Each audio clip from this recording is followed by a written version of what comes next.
I'm literally as old as this regime. But I've managed to become successful within the prevailing realistic circumstances on ground. And I'm here to present to you, in my personal opinion, what do I think I do different that we can adopt, not just as politicians, but all Ugandans at large, to see that we carry this country forward. And in my opinion, I think it is reason and reality.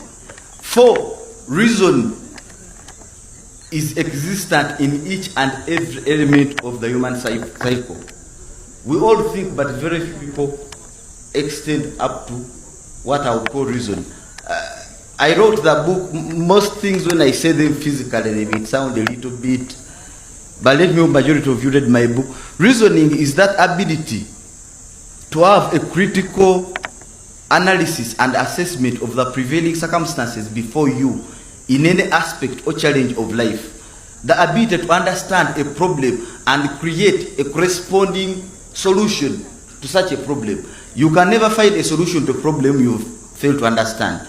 In life, there are limited resources, that's why man is unlimited ones, as a general perspective and an economic term. But it is within perimeters of reason that he who has the ability to outcompete others on those available resources that makes it to actual prosperity. That is why not just limited to individuals, but as far as to nations, we are all graded and judged within our budgets and incomes. So I believe, yes, government does come up with a lot of programs, including Operation Wealth Creation, but it will be very difficult to successfully implement majority of these programs for as long as the mindset of ordinary Ugandans on ground, who are the principals in this journey towards prosperity, have failed to adjust their minds within perimeters of reason. It is a fact that Uganda has very good climate.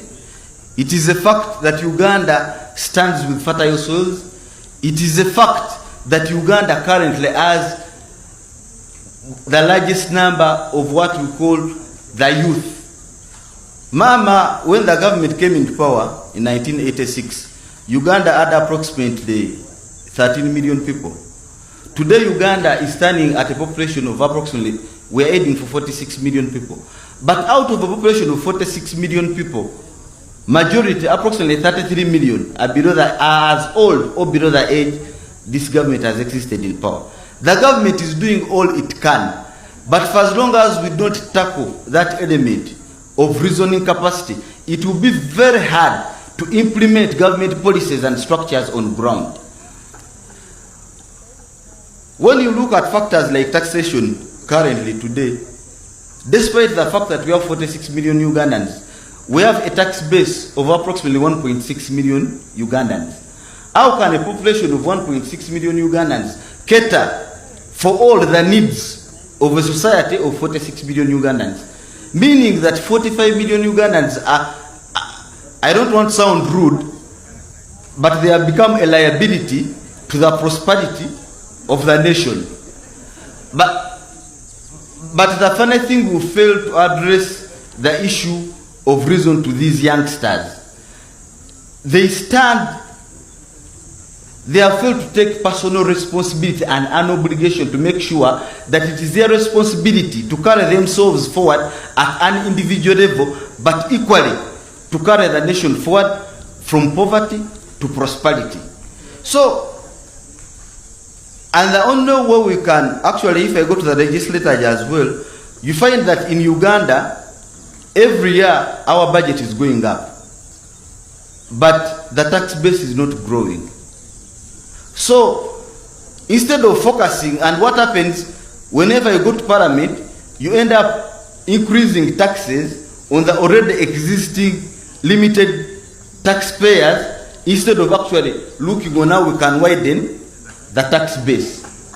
So, I believe if we can focus on making laws to see how we can widen the tax base from the existing 1.6 million Ugandans to at least 5 or 10 million Ugandans. What is happening with the tax frameworks that are coming into action today is that it is even it is erasing the few that can move into other factors like agro-processing and value addition. 4, agro-processing and value addition is the only clear, direct path forward for the country, because it is the only industry that has got capacity to employ majority of Ugandans. But it requires investment in terms of setting integrated agro-processing plants to create demand for produce, so that farmers, once they produce these commodities, they have got a market. To promote things like import substitution, currently we are importing things for approximately 7.8 billion a year. Now, and majority of these things are agro.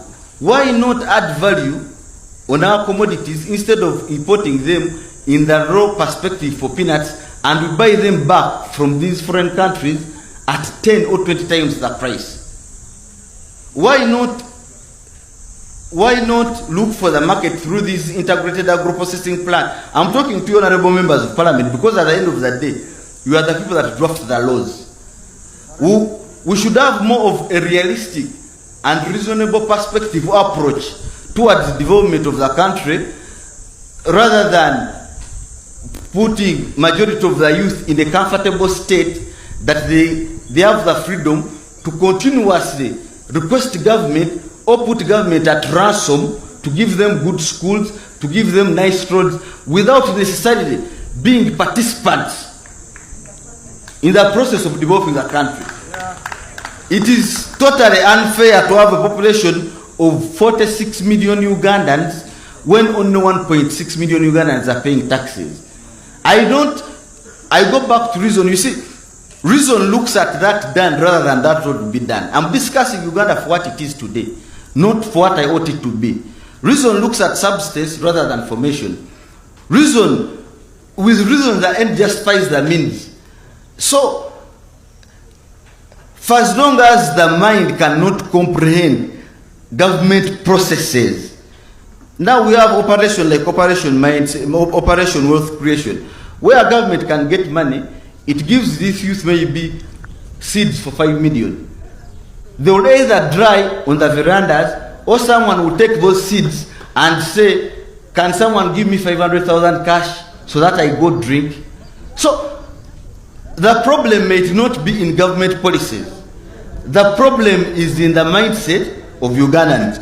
So, Mama, I'm here with an humble request. Just like the NRM government waged war against the past regimes in 1986, I think the government should wage a war on mindset change.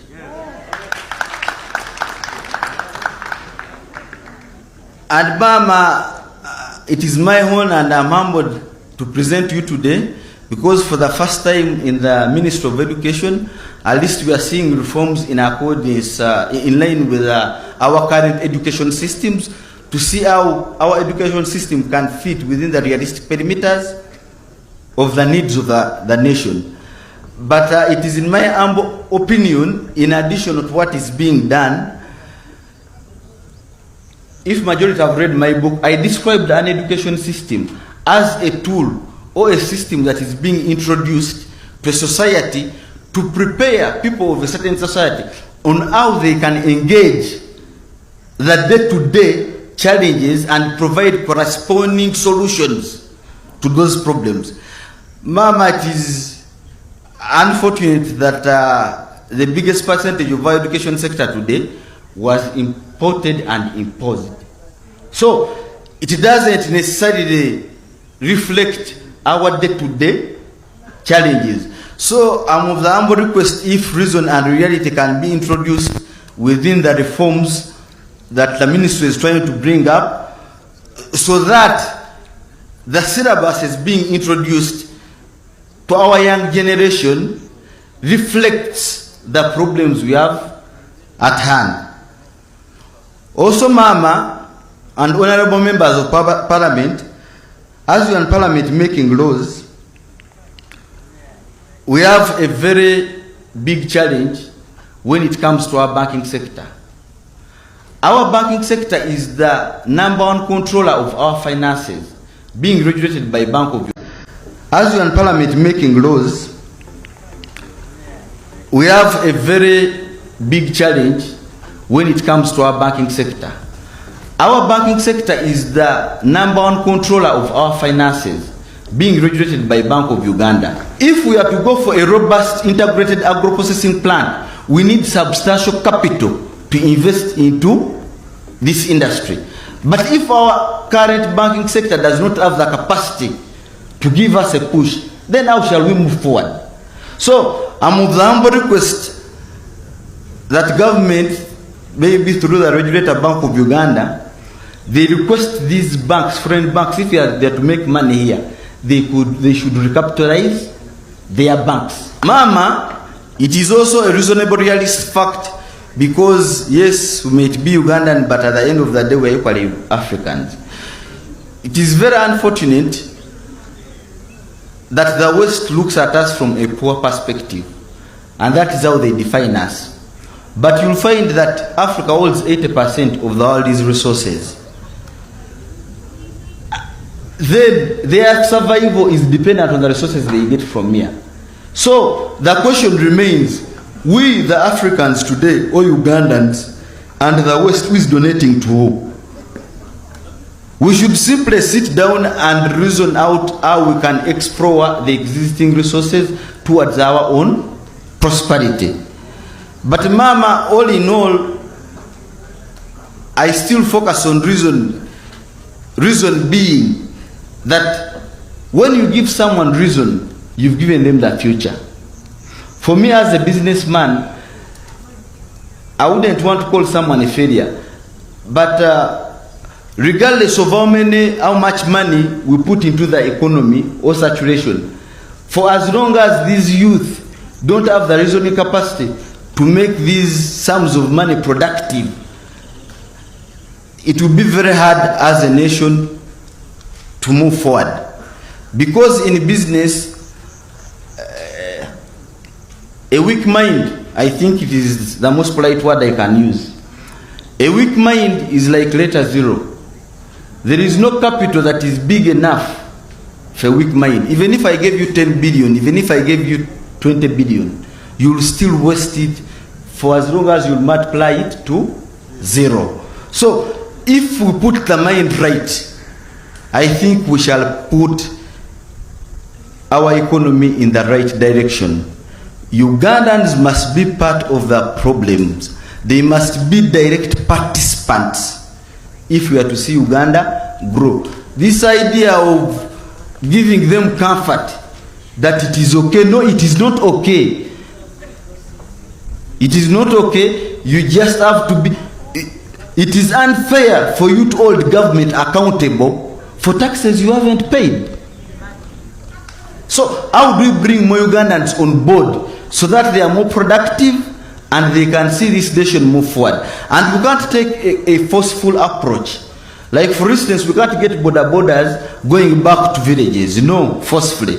But since we are running a liberal economy, when you look at factors of demand and supply, if we can make a robust integrated agro-processing plant where tilling your land in Chiboga becomes much more profitable than actually riding a border in Kampala, you will be forced to move into villages.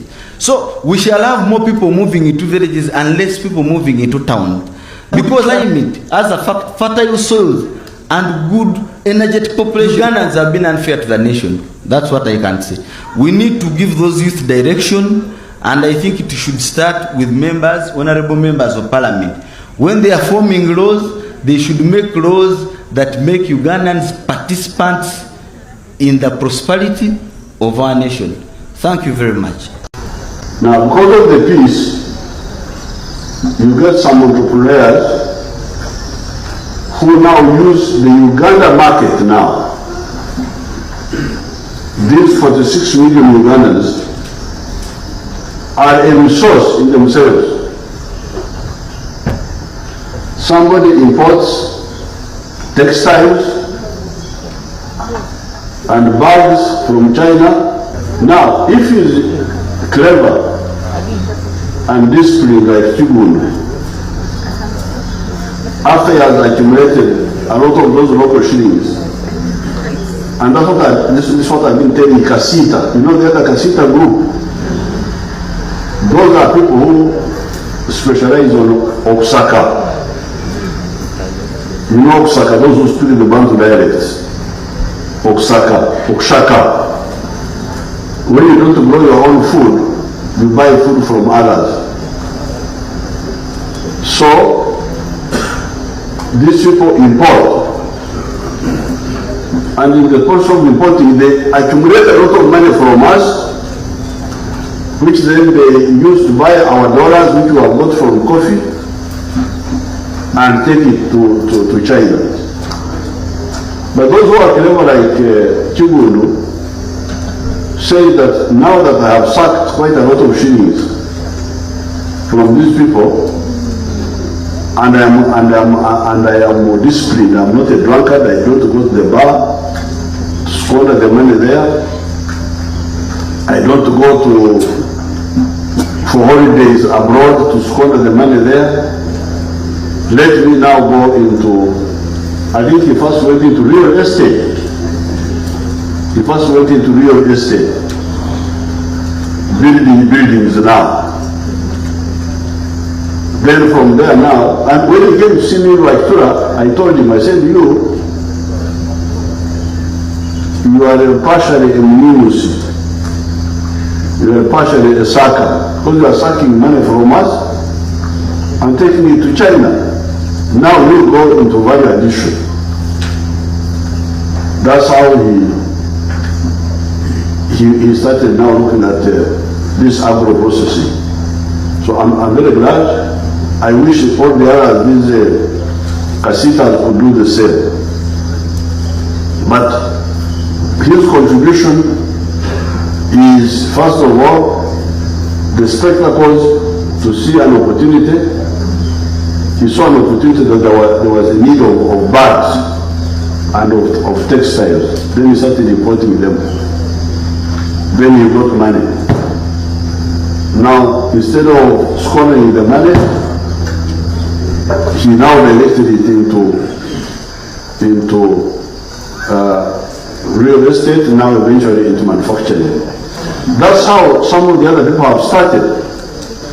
Now this man called Dangote, the Nigerian, he started by importing cement, because I think in Nigeria they didn't have their own factories of cement, and he was importing cement from outside.